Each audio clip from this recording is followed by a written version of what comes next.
Good morning. I'm Marcia Brown from Unity of Jacksonville, and today I want to talk about something that's very dear to my heart.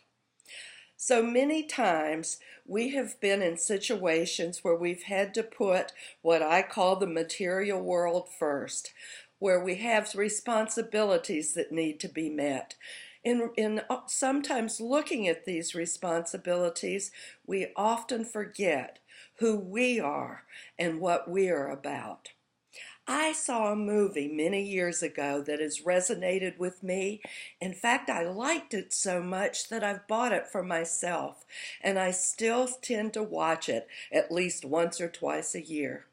The name of that movie, and you may be familiar with it, is called Eat, Pray, Love.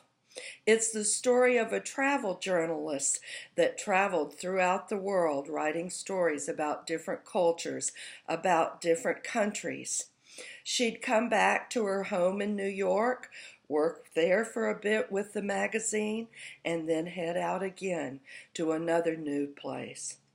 While she was doing this, her husband was living in New York. He seemed to change careers quite quickly and didn't know what he wanted to be. And the majority of the time, she found herself so focused on him and what his needs were that she had forgotten what she was about.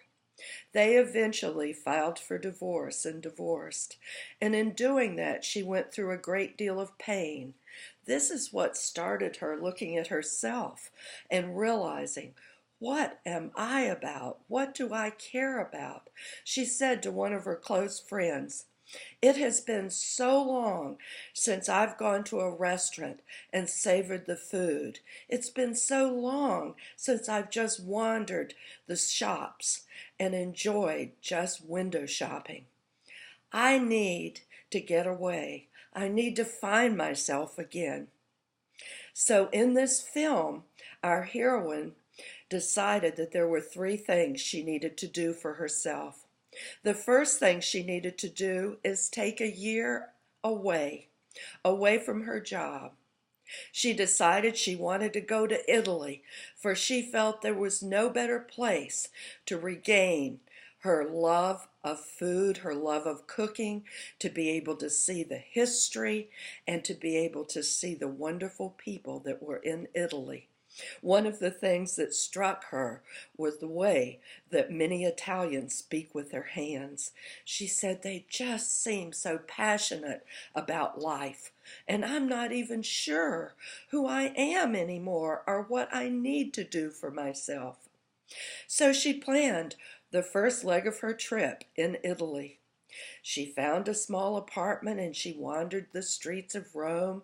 She went to other cities, but most importantly, she enjoyed the food, the cooking, meeting fellow travelers, being with those that were from Italy. She stayed there 4 months and felt her energy coming back again. Then she knew that she was going to move on to the second place she chose to go. That place was India. She wanted to learn to pray and meditate in India, so she went to an ashram. While she was at the ashram, she had a good bit of time in the silence, but she also met people that she resonated with.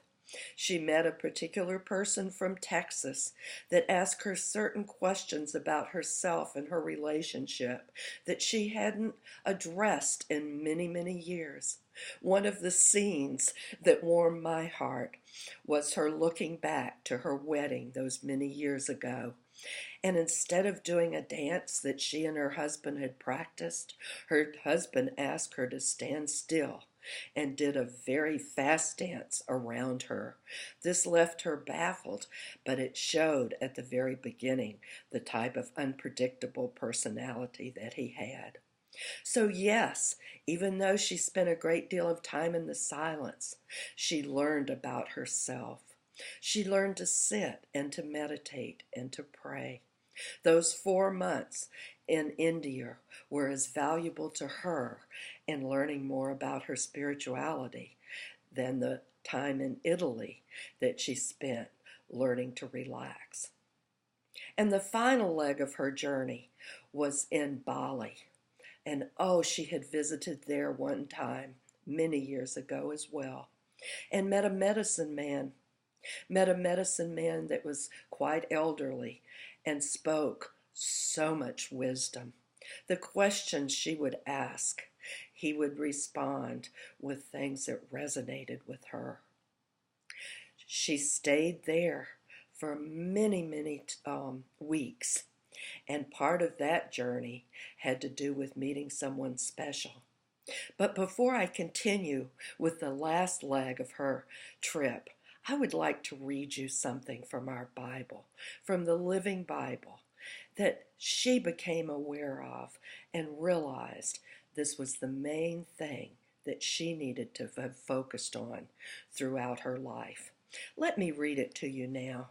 I'm reading from the Living Bible, 1 Peter chapter 2, the last part of verse 10 and verse 11. You are God's very own. All you have, you are out of darkness, and you have a wonderful light if you choose to see it and to use it. Once you were less than nothing. Now you are one of God's own because you have become aware of the love that God has for you.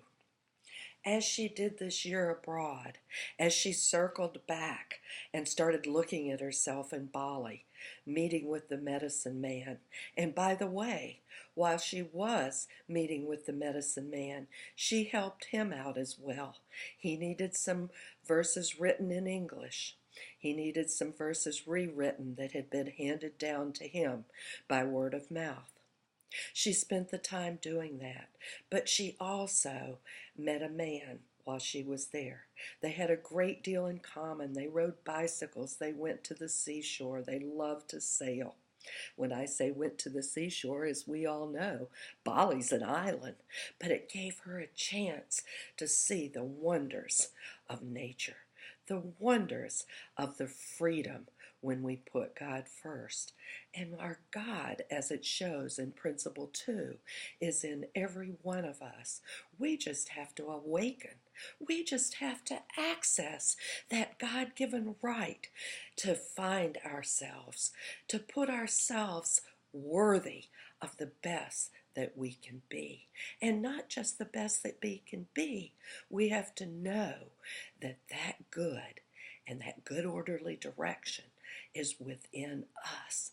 For we are all children of God, and we all have the right to a year's journey if needed to fulfill the many dreams that we've often let go. So let's close with the idea that yes, we are focusing on life. We are focusing on love. We are letting go of other people's thoughts. For if we do not have ourselves, we are no good to anyone. And yes, God does work through people. We have to choose to do what makes us reach our highest good. And so I say namaste as we move forward on this beautiful journey of spirituality.